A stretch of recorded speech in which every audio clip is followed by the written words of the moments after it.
ब्रह्मांड की सारी ताकत मिलकर भी इस लेक्चर को इतना खूबसूरत नहीं बना पाएंगी जितना हमने बनाने की कोशिश की है। चलिए साहब, स्वागत है आप सभी का फिर से एक बार हमारे खूबसूरत चैनल वर्तमान कोड एकेडमी में। और लास्ट वीडियो में हम लोगों ने काफी कुछ सीख लिया था, समझ लिया था प्रोग्रामिंग के बारे में। प्रोग्रामिंग क्या होती है, क्यों होती है, और हमारे सीपीयू के बारे में थोड़ा बहुत बेसिक समझा था। हम लोगों ने समझा था कि टाइप्स ऑफ ट्रांसलेटर क्या होते हैं, जिसमें हम समझा था असेंबलर के बारे में, इंटरप्रेटर के बारे में, कंपाइलर के बारे में। और हम लोगों ने समझा था कि भाई साहब आपका मशीन लेवल लैंग्वेज क्या होती है, हाई लेवल लैंग्वेज क्या होती है और लो लेवल लैंग्वेज क्या होती है। इन सब के बारे में हम लोगों ने लास्ट वीडियो में बात की थी। इस वीडियो में हम लोग एक स्टेप और ऊपर जाने वाले हैं और समझने वाले हैं कुछ और भी इंपॉर्टेंट चीजों के बारे में। ठीक है, तो भाई साहब जावा स्टार्ट करने वाले हैं, और जावा भी हम लोगों ने डाउनलोड कर ली थी पिछले में और सेटअप भी कर लिया था उसको इन्वायरमेंट वेरिएबल में। तो इस वीडियो में हम लोग पहले सीखेंगे कि जावा को प्लेटफॉर्म इंडिपेंडेंट क्यों बोला जाता है। आप बहुत सारे टाइम जब आप प्रोग्रामिंग करते होगे जावा के अंदर, या जावा आपने पढ़ी होगी या कहीं सुना होगा कि जावा एक पोर्टेबल और प्लेटफॉर्म इंडिपेंडेंट प्रोग्रामिंग लैंग्वेज है।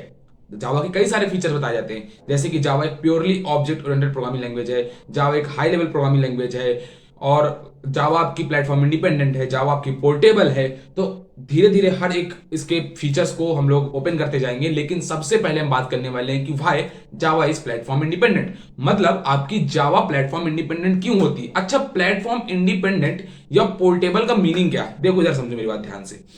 आपके सामने एक दिख रहा होगा विंडो, एक दिख रहा होगा मैक और एक दिख रहा होगा Linux. These are operating systems. सभी को पता है कि विंडो एक ऑपरेटिंग सिस्टम है, मैक के अंदर मैक ओएस होता है वो आपका एक ऑपरेटिंग सिस्टम होता है, और आपका लिनक्स ऑपरेटिंग सिस्टम होता है। सब के सब आपके एक ऑपरेटिंग सिस्टम है। ठीक है भैया।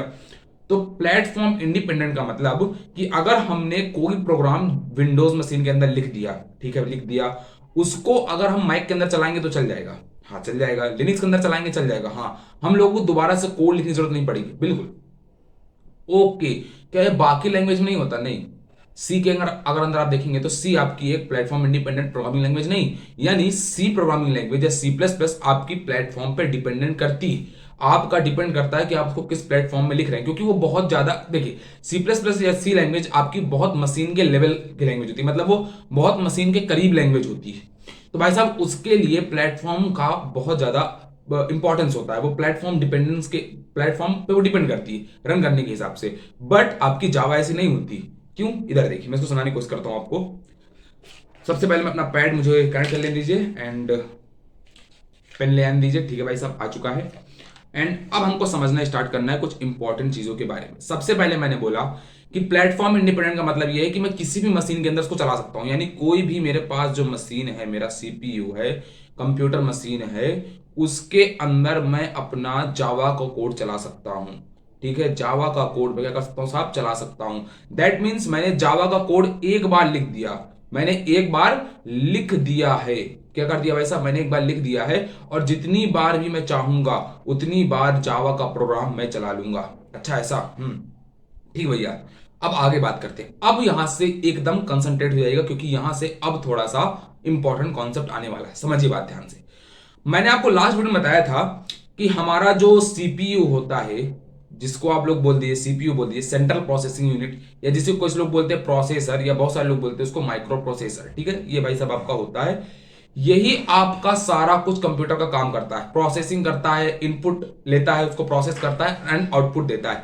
यानी अगर आपको कोई भी प्रोग्राम चलाना है, क्या अगर आपको कोई भी प्रोग्राम एग्जीक्यूट करना है, तो सबसे पहले आपको उसको इनपुट देना पड़ता है। ठीक है, वो एक मशीन के अंदर जाएगा, यहां पर एक मशीन है, इसके अंदर गया, यहां से उसका कुछ प्रोसेस होगा, एंड देन हमको मिलता है आउटपुट। बेसिक कंप्यूटर का आर्किटेक्चर ये होता है। इनपुट डिवाइसेस लगी होती हैं, यहां पे आपका सीपीयू होता है, इसके अंदर इंस्ट्रक्शंस आपके जाते हैं, यहां पे जो प्रोसेसर होता है, सीपीयू होता है, वो इसको एग्जीक्यूट करता है, प्रोसेस करता है, देन आपको यहां पे आउटपुट मिलता है। ठीक है भैया।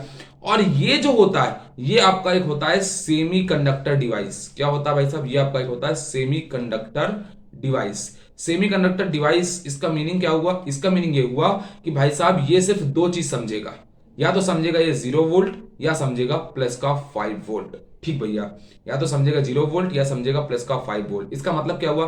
0 वोल्ट का बेसिक मीन्स होता है ऑफ, मतलब आपका सीपीयू अभी ऑफ है, वर्क नहीं कर रहा है। जबकि आपका 5 वोल्ट का मतलब होता है कि अभी वो करंटली ऑन है और आपकी मशीन जो है वो वर्किंग कंडीशन में। ठीक भैया, मतलब जब जब 5 वोल्ट आएगा मतलब हमारी मशीन वर्किंग कंडीशन में है। ठीक है, हमारी मशीन वर्क कर रही है। ठीक है भैया, वेरी गुड। और जब जब आपका 0 वोल्ट जाएगा इसका मतलब आपकी मशीन जो है करंटली ऑफ है और वर्क नहीं कर रही है। क्या नहीं कर रही भाई साहब? वर्क नहीं कर रही। ठीक है भैया, समझ में आ गया। इसी को, ये 0 वोल्ट और 5 वोल्ट को जब हम बाइनरी लैंग्वेज में बोलते हैं, मशीन लैंग्वेज में बोलते हैं, तो इनको हम लोग बोलते हैं 0 एंड 1। मतलब हमारी मशीन सिर्फ दो ही लैंग्वेज समझती है, या तो वो ऑफ होगी या तो ऑन होगी, यानी या तो 0 होगी या तो 1 होगी।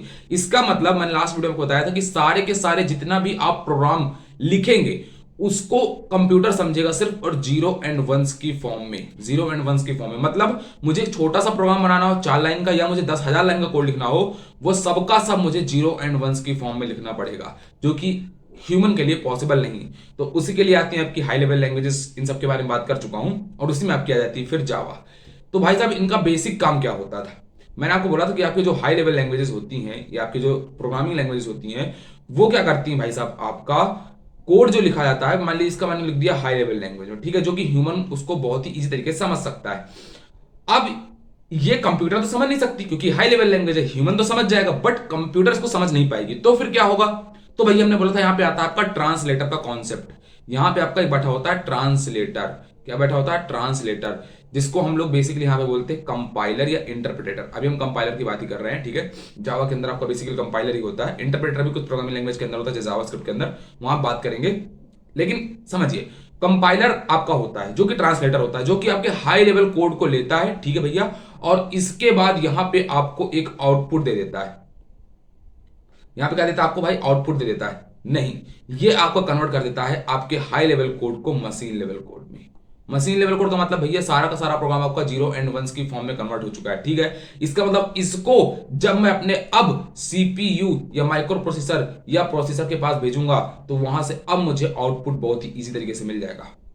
ये तो मैं बोल रहा था, मतलब मुझे सारे के सारे कोड को अपने को कहां भेजना पड़ेगा? मुझे सीपीयू के अंदर भेजना पड़ेगा, तभी हमको आउटपुट मिलेगा। और सीपीयू समझता किसको है? सिर्फ 0 एंड 1 को। तो मतलब मैंने जितना भी हाई लेवल का कोड लिखा है मुझे इसको 0 और 1 की फॉर्म में कन्वर्ट करना पड़ेगा, ठीक है। अब समझिए, ये आपका जो मशीन लेवल कोड होता है ना, मशीन लेवल कोड क्या होता है भाई साहब? आपका machine level code, hand writing पे मत जाइएगा, मशीन लेवल लैंग्वेज या मशीन लेवल कोड बोल दीजिए। ये आपका होता है प्लेटफॉर्म डिपेंडेंट। ओके भैया, मतलब ये आपका डिपेंड करता है कि आप किस प्लेटफॉर्म में क्या कोड लिख रहे हो। ओके भैया, मतलब मैंने अगर विंडो मशीन के अंदर, किसके अंदर? विंडो मशीन के अंदर अगर मैंने कोई कोड लिख दिया है, विंडो मशीन के अंदर मैंने कोई कोड लिख दिया है, तो वो आपका विंडो मशीन पे डिपेंड करेगा। कौन सा कोड?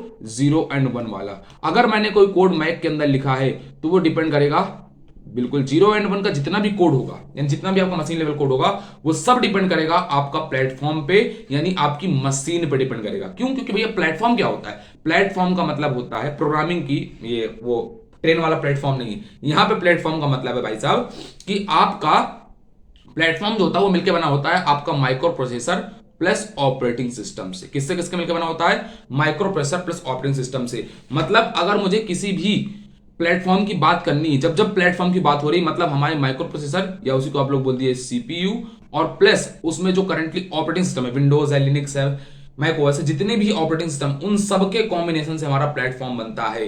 अब हमारा जो मशीन लेवल कोड हुआ वो क्या हुआ भाई साहब? 0 एंड 1 हुआ। क्या हुआ आपका? वो हुआ 0 एंड 1। तो वो आपका डिपेंड किस पे करेगा?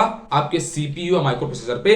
इसीलिए आपका जो कंपाइलर के बाद जो कोड ट्रांसलेट होके आता है ना, मशीन लेवल कोड, वो आपका हो जाता है क्या? Platform dependent. ओके भैया, जैसे आप समझिए, मान लीजिए कोई आप ट्रेन में सफर करने जाते हैं, स्टेशन जाते हैं आप लोग, तो वहां पे बहुत सारे प्लेटफॉर्म्स होते हैं। कुछ ट्रेन ऐसी होती हैं जो हमेशा उस एक पर्टिकुलर प्लेटफॉर्म पे ही आती है। जैसे मान लीजिए प्लेटफॉर्म नंबर 1 या प्लेटफॉर्म नंबर 2 हमेशा, मतलब ये एक तरीके से यूनिवर्सल ट्रुथ बन जाता है कि हमेशा 90% केस में वो हमेशा प्लेटफॉर्म 1 या प्लेटफॉर्म 2 पे ही आएंगी। भले ही उसके पहले अगर कोई ट्रेन लगी है, लेट हो गई है, तो उसको थोड़ी देर आउटर पे रोक देंगे, कुछ कर देंगे, लेकिन आएगी वो प्लेटफॉर्म नंबर 1 या प्लेटफॉर्म नंबर 2 पे। क्योंकि उनका भाई मतलब एक तरीके से समझ सकते हैं कि भाई साहब वो प्लेटफॉर्म डिपेंडेंट, कि उनको प्लेटफॉर्म 1 या प्लेटफॉर्म 2 पे ही आना है। बट कुछ ट्रेनें ऐसी होती है जो कहीं भी आ सकती है, जो भी प्लेटफॉर्म खाली है, 1 खाली, 1 पे भेज दो, 2 खाली, 2 भेज दो, 3 पे, जो भी खाली प्लेटफॉर्म है वहां पे मिल जाओ। वैसी होती है आपकी जावा। जिस भी प्लेटफॉर्म में आपको चलाना है, आपने एक बार कोड को लिख दिया, किसी भी प्लेटफॉर्म में जाके रख दो, वो कोड चल जाएगा। ठीक भैया, ये तो समझ में आ गया। लेकिन फिर यहां पे तो एक प्रॉब्लम हो गई, आपका बताया कॉन्सेप्ट गलत हो गया। क्योंकि अगर कंपाइलर में कोड हमारा चला गया होगा हाई लेवल कोड, जब मान लीजिए हम पहले सी लैंग्वेज की बात करते हैं, किसकी बात करते हैं, सी लैंग्वेज की, कि सी लैंग्वेज में आपने कोड लिखा यहाँ पे, ठीक है, यहाँ पे आपने कोड लिखा, मान लीजिए एक फाइल बना दी आपने abc.c नाम से, ठीक है, ये आपकी एक सी का कोड बन गया। ये सबसे पहले जाएगा आपको किसके पास, ये सबसे पहले आपके पास जाएगा कंपाइलर के पास। किसके पास जाएगा भाई साहब, कंपाइलर के पास। ठीक, कंपाइलर के पास पहुंच गए साहब। कंपाइलर क्या करेगा, कंपाइलर क्या करेगा, इस कोड को कन्वर्ट कर देगा मशीन लेवल कोड में।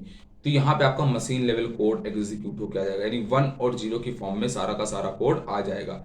जो कि आपने अगर सीखा कभी कोड लिखा है तो आपको पता होगा कि यहां पे आपकी बन जाती है abc.exe file, executable file.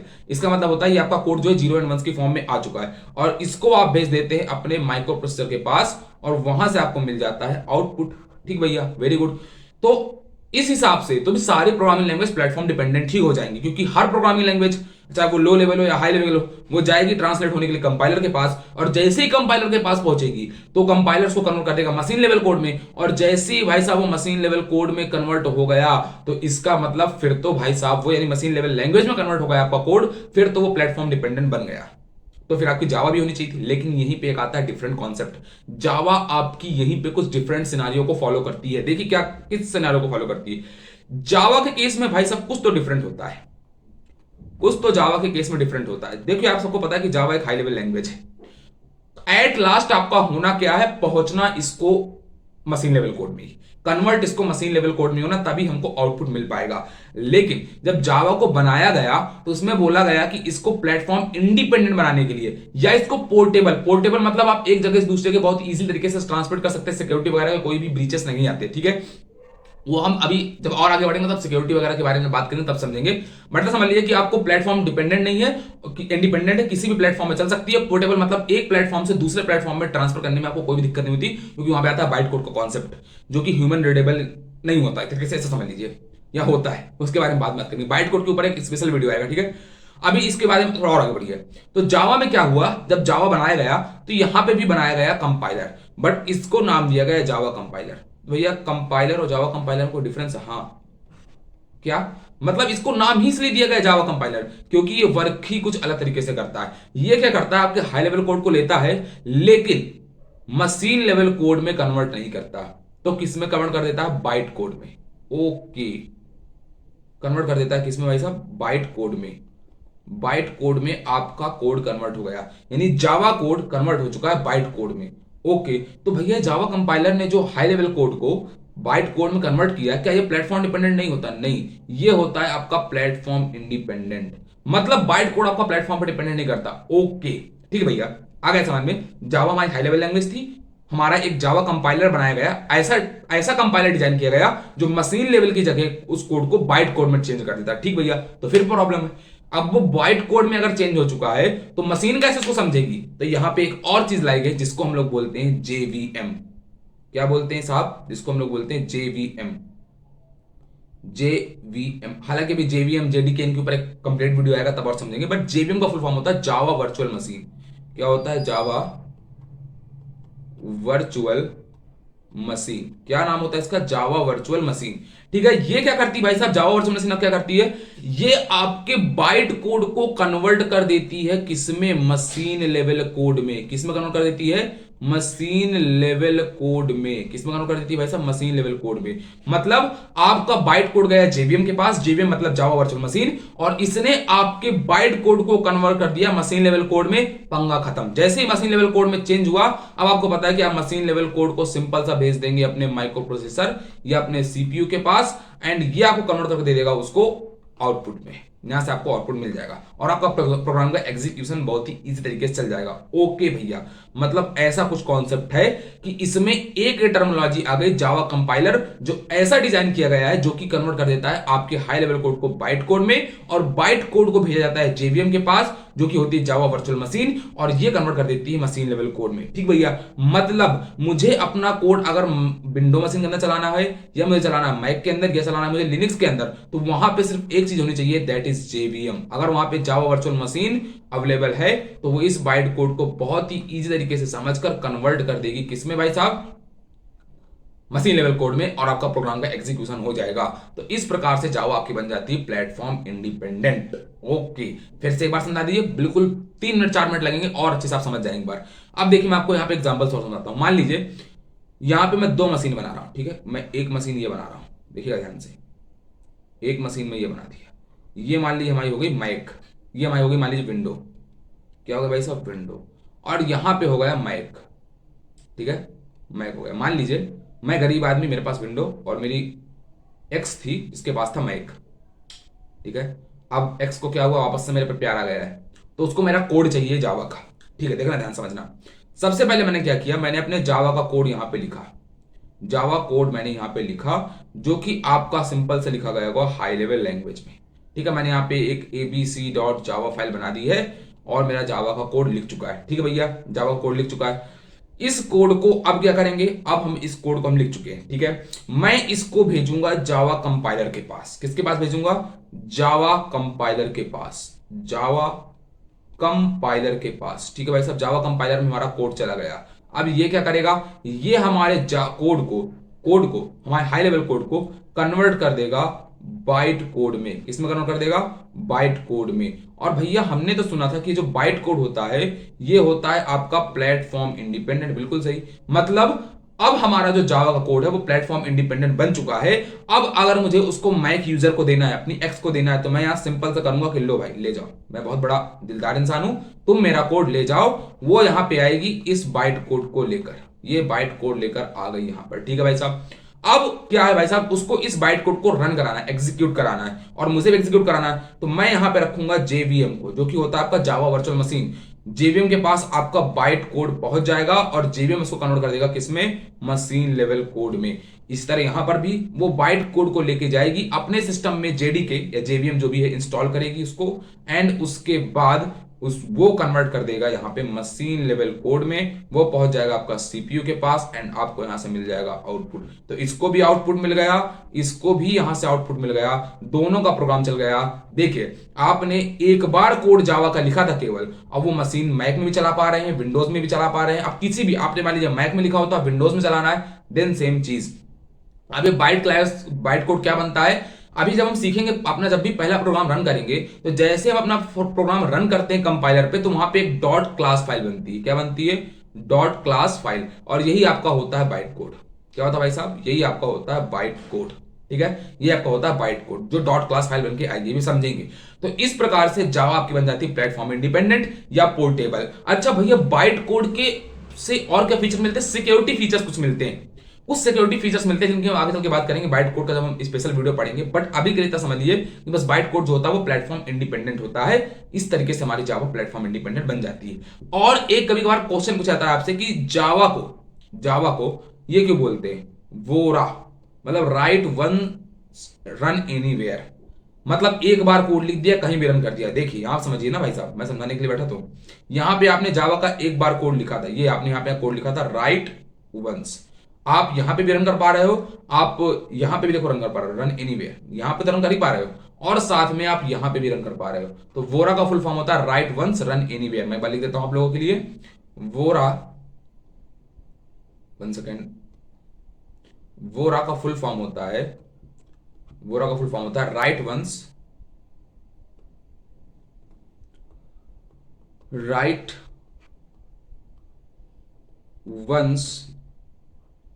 Run anywhere. मतलब भैया एक बार हमने जावा का कोड लिख दिया और उसके बाद हमारा जावा का प्रोग्राम बहुत ही इजी तरीके से रन हो जाएगा, ठीक है। तो इस वीडियो में हम लोगों ने समझ लिया कि जावा आपकी पोर्टेबल प्रोग्रामिंग लैंग्वेज होती है, जावा आपकी होती है प्लेटफॉर्म इंडिपेंडेंट। अभी और भी फीचर्स की बात करेंगे, जैसे आपकी जावा होती है purely object oriented programming language, तभी हम समझेंगे नेक्स्ट वीडियोस में कि ऑब्जेक्ट क्या होते हैं, क्लास क्या होते हैं, मेथड्स क्या होते हैं, सब कुछ वहां पे डिटेल में समझेंगे, बिहेवियर वगैरह के बारे में जावा का, और समझेंगे उसके सिक्योरिटी फीचर्स के बारे में भी, ठीक है। आज के वीडियो में इतना हो चुका, और एक इंपॉर्टेंट काम आज के वीडियो में करना है, हम लोगों को अपना पहला जावा का फोल्डर बनाना है, फाइल बनानी है। पहले जावा के लिए हमको एक स्पेशल फोल्डर बनाना है, क्रिएट करना है, इसके बाद हमको जावा की एक फाइल बनानी है, और उस फाइल को हमको ओपन कर लेना है अपने VS कोड के अंदर। ठीक है भैया, इतना टास्क है, कैसे करेंगे देखिए, मैं आपको अभी समझाता हूं कैसे करेंगे, वेरी वेरी इंपॉर्टेंट। मैं आपको जब भी प्रोग्रामिंग पढ़ाता हूं, चाहे मैं वो बैकएंड डेवलपमेंट पढ़ा रहा हूं, चाहे मैं फ्रंट एंड पढ़ा रहा हूं, चाहे मैं कुछ भी पढ़ा रहा हूं, मैं हमेशा बोलता हूं कि भाई साहब आप लोग अगर प्रोग्रामिंग सीख रहे हो तो आप लोग टर्मिनल के थ्रू नेविगेट करना चीजों को सीखो। अगर आप टर्मिनल के थ्रू चीजों को नेविगेट करना नहीं सीखोगे तो आप लोग को बहुत सारी प्रॉब्लम फेस करने को मिलेगी। तो मेरा टोटल पर्पस ये रहता है कि जब भी मैं आपको कोई फोल्डर बनाना सिखाऊं, फाइल बनाना सिखाऊं, नेविगेट करना सिखाऊं, तो सारी चीजें हम सीख सकें थ्रू टर्मिनल। तो लास्ट वीडियो में हम लोगों ने जावा इंस्टॉल करना सीख लिया था, वीएस कोड इंस्टॉल कर लिया था और जावा को हमने इन्वायरमेंट वेरिएबल में सेटअप भी कर लिया था। तो आज की वीडियो में अब हम लोग अपनी पहला फाइल ओपन करने वाले हैं। तो let me open the terminal. सबसे पहले आप लोगों को भी मेरे साथ करते जाना, अगर करना चाहते हैं आप लोग। सबसे पहले आपको टर्मिनल ओपन कर लेना है, कमांड प्रॉम्प्ट या टर्मिनल, या मैक में उसके हिसाब से, लिनक्स में उसके हिसाब से आप टर्मिनल आपको ओपन कर लेना है। मैं इसको जूम कर देता हूं, ठीक है। सबसे पहले मुझे बनाना है एक फोल्डर। तो फोल्डर बनाने के लिए बहुत ही बेसिक सी कमांड होती है जिसको हम लोग बोलते हैं MKDIR, मतलब मेक अ डायरेक्टरी, मतलब एक नई डायरेक्टरी, एक नया फोल्डर बना दो। तो जैसे आप लिखूंगा MKDIR मतलब मेक अ डायरेक्टरी, एक नया फोल्डर बना दो, इसका नाम लिख देता हूं। लेकिन मुझे सी के अंदर नहीं बनाना, मुझे बनाना है किसी दूसरे ड्राइव के अंदर। तो मैं यहाँ पे लिखूंगा सिंपल सा D ड्राइव, और यहाँ पे मैंने ऐसे लिख दिया एंड बूम, हम लोग D ड्राइव के अंदर पहुंच चुके हैं। अब मैं यहाँ पे लिखूंगा अपना MKDIR मतलब मेरा एक नया फोल्डर बना दो, जावा अंडरस्कोर यूट्यूब, ठीक है। मैंने एक नया फोल्डर बना दिया जावा अंडरस्कोर यूट्यूब, और ये आपका फोल्डर ओपन हो चुका है, बन चुका है, ओपन नहीं हुआ अभी, बन चुका है। अब मुझे इस फोल्डर के अंदर जाना है। मैंने फोल्डर बना तो लिया, बट अभी मैं किस करंट पाथ पे हूं, इस D ड्राइव के अंदर हूं। मैं इस करंट फोल्डर के अंदर नहीं पहुंचा। तो इस फोल्डर के अंदर पहुंचने के लिए मुझे यहाँ पे सिंपल से कमांड लिखनी पड़ती है CD, मतलब चेंज डायरेक्टरी, और नाम लिख दीजिए जिस भी आपको फोल्डर के अंदर जाना है, जावा यूट्यूब। और जैसे मैं लिखूंगा आप लोग इस पर्टिकुलर फोल्डर के अंदर पहुंच चुके। अब मुझे इस पर्टिकुलर फोल्डर के अंदर अपनी VS कोड की फाइल को ओपन करना है, जो कि बहुत ही ज्यादा इजी। जैसे मुझे इसके अंदर अपने VS कोड को ओपन करना है, कोई भी, अभी हम लोग VS कोड में अपना सारा कोड करने वाले हैं, बट मैं आपको कुछ टाइम बाद आपको इंटेलिजेंट में और इक्लिप्स में दोनों में कोड लिखना सिखा दूंगा, ठीक है। बट अभी के लिए हम लोग को अपना कोड एडिटर ओपन करना है। तो मैं लिखूंगा कोड स्पेस और लिखूंगा डॉट, और जैसे इंटर प्रेस करूंगा आपका VS कोड इस पर्टिकुलर फोल्डर के अंदर ओपन हो जाएगा। ये देखिए, इस पर्टिकुलर फोल्डर के अंदर आपका जो कोड है वो ओपन हो चुका है, ठीक है। अब सबसे पहले मुझे बनानी है जावा की एक फाइल। मैंने फोल्डर बना लिया है, ओपन कर लिया VS कोड, अब मुझे बनानी है एक जावा की फाइल। तो देखिए आपका VS कोड का बेसिक इंटरफेस होता है, यहां से आप बना सकते हैं एक नई फाइल, यहां से बना सकते हैं नया फोल्डर। हमारा फोल्डर ऑलरेडी बना हुआ है, तो मैं इसके अंदर सिंपल सा बना देता हूं एक जावा का पहला प्रोग्राम। यहां पे लिख देता हूं मैं फर्स्ट डॉट जावा, ठीक है। अब भैया डॉट जावा क्यों लिखा, चलिए एक बार इसके बारे में बात कर लेते हैं। मुझे पता है सब लोग को पता होगा, बट जिसको नहीं पता वो समझ ले। जब भी हम कोई फाइल क्रिएट करते हैं, जब भी हम लोग कोई फाइल क्रिएट करते हैं तो उसमें ऐसे लिखते हैं, जैसे मैं लिख दिया abc.java, ठीक है, abc.java run.png, run.png, ठीक है। इसके अलावा मैंने लिख दिया op.mp4, ठीक है। ऐसे बहुत सारे आपने फाइल के नाम देखे होंगे। तो देखिए डॉट के पहले जो आता है वो बताता है नेम ऑफ द फाइल। क्या बताता है आपको भाई साहब, नेम ऑफ द फाइल। क्या बताता है, नेम ऑफ द फाइल। और डॉट के, इस डॉट के बाद जो आता है वो बताता है टाइप ऑफ द फाइल। क्या बताता है, टाइप ऑफ द फाइल, मतलब किस टाइप की आपकी फाइल है। जैसे यहां पे आपकी MP4 टाइप की फाइल थी तो उसने MP4 डॉट के बाद लिखा था, यहाँ पे PNG टाइप की थी PNG लिखा था, यहाँ पे जावा टाइप की हमको क्रिएट करनी है एक फाइल, इसलिए यहाँ पे जावा लिख दिया है। तो मतलब ABC ये जो डॉट के पहले आता है ये आपको बताता है नेम ऑफ द फाइल, और डॉट के बाद जो आता है वो बताता है आपको टाइप ऑफ द फाइल। तो चूंकि मुझे एक जावा फाइल क्रिएट करनी थी तो मैंने यहाँ पे बहुत ही इजी तरीके से जावा फाइल क्रिएट कर ली है, ठीक है, वेरी गुड। अब क्या करें भैया, पहला प्रोग्राम लिख देते हैं। अभी समझिए मत कैसे लिखना है, जिस तरह मैं लिखता जाता हूं उस तरह आपको लिखते जाना है। इसको हम बिल्कुल एकदम एक्सप्लेन करेंगे, एकदम इसको क्या बोलते हैं, इसको तोड़ेंगे एकदम कि भाई साहब हर एक लाइन का मीनिंग क्या है। बट अभी अगर आपको पहला प्रोग्राम अपना लिखना है तो सिंपल सा आपको यहां पहुंचाना है, लिखना है पब्लिक क्लास, और क्लास का नाम आपने जो भी रखा था, जो भी आपने फाइल का नाम रखा था वही आपको क्लास का नाम रखना है। क्या वही रखना मैंडेटरी होता है, नहीं, आप कुछ और भी रख सकते हैं, बट स्टार्टिंग में आपको वही रखना है, ठीक है। तो मैं यहां पे बोल देता हूं फर्स्ट, एंड आपको यहां पे जो आपके कर्ली ब्रेसेस होते हैं उनको ओपन कर लेना है, ठीक है। इसके बाद यहां पहुंचना है, यहां पे कुछ नंबर्स ऑफ कोड लिखना होता है। जैसे किसी ने कभी HTML का कोड लिखा है ना, HTML में प्रोग्रामिंग की है, CSS में की है, तो वहां पे कुछ सर्टेन अमाउंट ऑफ कोड लिखना होता है जिसको हम लोग बॉयलरप्लेट कोड बोलते हैं। वैसे ही आपका यहां पर भी कुछ सर्टेन अमाउंट ऑफ कोड लिखना होता है जिसकी हेल्प से ही आपका प्रोग्राम एग्जीक्यूट या रन हो पाता है। तो मैं सिंपल से यहाँ पे लिखने वाला हूं मेन। जैसे मैं मेन लिखूंगा या इंटरप्रेस, मेन लिख के इंटरप्रेस करूंगा, ये आपका ऑटोमेटिक यहाँ पे कंप्लीट कर देगा, ठीक है। और एक तरीका, पहला तरीका आपको ये तो लिख देना है पब्लिक क्लास फर्स्ट। कई बारी जैसे आप फाइल क्रिएट करेंगे ना फर्स्ट डॉट जावा, ऑटोमेटिकली लिखा हुआ आ जाएगा। कई बारी लिख के नहीं आएगा तो आपको यहां से सिंपली लिख देना है, ठीक है। अब मुझे यहाँ पे एक और लाइन बॉयलरप्लेट कोड जनरेट करनी है, तो मुझे यहाँ पे लिखना पड़ेगा मेन। मैं मेन लिख के जैसे टैब एंटर प्रेस करूंगा आपका ऑटो कंप्लीट हो जाएगा, ठीक।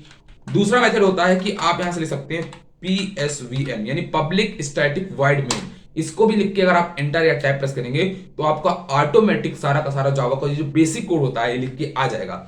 अब मुझे अपने टर्मिनल में कुछ भी प्रिंट कराना है, मैं चाहता हूं समथिंग प्रिंट कराना, तो मैं यहां पे सिंपल सा लिखूंगा SOUT एस आउट। इसका मतलब था system dot out dot print ln. इसका मतलब जो भी आपको प्रिंट कराना है, अब जो भी मुझको एज इट इज प्रिंट कराना होता है वो मैं इन्वर्टेड कॉमा के अंदर जाता हूं और यहां पे लिख देता हूं this is Java playlist, this is Java playlist, ठीक है। अब मुझे क्या करना है, अब मुझे ओपन करना है अपना terminal. Let me open the terminal. और अगर आपके में पावर सेल है तो पावर सेल, अगर आपके में गिट बैश इंस्टॉल्ड है तो आपको गिट बैश में चले जाना है, अगर नहीं तो कोई बात नहीं, पावर सेल से भी आप प्रोग्राम रन कर सकते हो। सबसे पहले मैं चाहूं तो डायरेक्ट इस रन बटन का यूज करके भी अपना प्रोग्राम रन कर सकता हूं। अच्छा, कुछ लोग जब इस रन बटन को यूज करने जाएंगे तो उनका कोड रन या एग्जीक्यूट नहीं होगा। क्यों? क्योंकि उनको एक एक्सटेंशन डाउनलोड करना पड़ेगा जिसका नाम है रन जावा। तो आपको यहां पे लिख देना है रन कोड रनर, आपको इसका लेना है कोड रन। एक बहुत ही प्यारा सा एक्सटेंशन होता है कोड रनर। इसके अंदर आप जाएंगे, यहाँ पे एक्सटेंशन वाले बॉक्स में सर्च करेंगे कोड रनर और आपके सामने पहला ही ऑप्शन आएगा, मेरे में ऑलरेडी इंस्टॉल है। आपको सिंपल तरीके से इसको इंस्टॉल कर लेना है। ये आपके सारे प्रोग्राम्स को इस बटन से रन करने पर हेल्प करता है, बस इतना समझ लिया, ठीक है। अब मुझे यहाँ पे पहुंचना है, बट मैं इस बटन से भी रन करना नहीं सीख रहा हूं, मैं कुछ कमांड्स की हेल्प से रन करना सीख रहा हूं। वो कमांड क्या होगी? सबसे पहले देखिए, जब मैं आपको समझाया था, अभी मैंने आपको कुछ देर पहले समझाया था ना, तो मैंने बोला था कि जो भी आपका कोड होगा, आपने यहाँ पे जावा का कोड लिख दिया है, आपने abc.java का कोड लिख दिया है, ठीक है, जावा का कोड लिख चुका है। इसको सबसे पहले आपको भेजना पड़ेगा कंपाइलर के पास, या जिसको आप लोग बोल देते हैं भाई साहब कि वो आपका है जावा कंपाइलर, ठीक है। क्या आपका जावा कंपाइलर? तो आपको जावा कंपाइलर को चलाना होगा, जावा कंपाइलर में कोड भेज के उस कंपाइलर को चलाना होगा। तो यहां पे आप सिंपल सा लिखेंगे, लेट मी क्लोज दिस, और आपको सिंपल सा यहां पे लिखना पड़ेगा, क्या लिखना पड़ेगा भाई साहब? जावा, आपने लिखा जावा सी। जावा सी का मतलब होता है जावा कंपाइलर, मतलब आप जावा कंपाइलर को चला रहे हैं और उसके अंदर फाइल दे रहे हैं फर्स्ट डॉट जावा। क्या किया मैंने? कुछ नहीं किया, मैंने सिंपल सा लिखा जावा सी। इसका मतलब जावा कंपाइलर को चलाओ और उसके अंदर फाइल देना है फर्स्ट। तो जैसे मैं F लिख के टाइप प्रेस करूंगा, ये ऑटो कंप्लीट कर देगा फर्स्ट डॉट जावा, और मैं एंटर करूंगा, it will take some time. And अब अगर यहां पे आप देखेंगे 1 सेकेंड, तो देखिए आपकी एक first dot class file create हो चुकी है, जो कि आपकी होती है बाइट कोड। मतलब अब आपका बाइट कोड क्रिएट हो चुका है। अब इसके बाद क्या करना होता था? अब हमको इस बाइट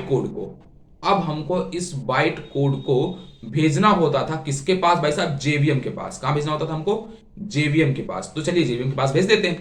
तो अब हम यहां पे जो कमांड लिखेंगे वो लिखेंगे जावा, सिंपल से लिखना है अपने को जावा, और यहां पे लिख देना है अपना प्रोग्राम का नाम फर्स्ट डॉट जावा। क्लास फाइल लिखनी है आपको, लिखनी फर्स्ट डॉट जावा फर्स्ट डॉट जावा। जैसे आप एंटर प्रेस करेंगे, ये देखिए आपका पहला प्रोग्राम चल चुका है, दिस इज जावा प्लेलिस्ट। ये देखिए आपका प्रोग्राम का जो आउटपुट था वो आ चुका है।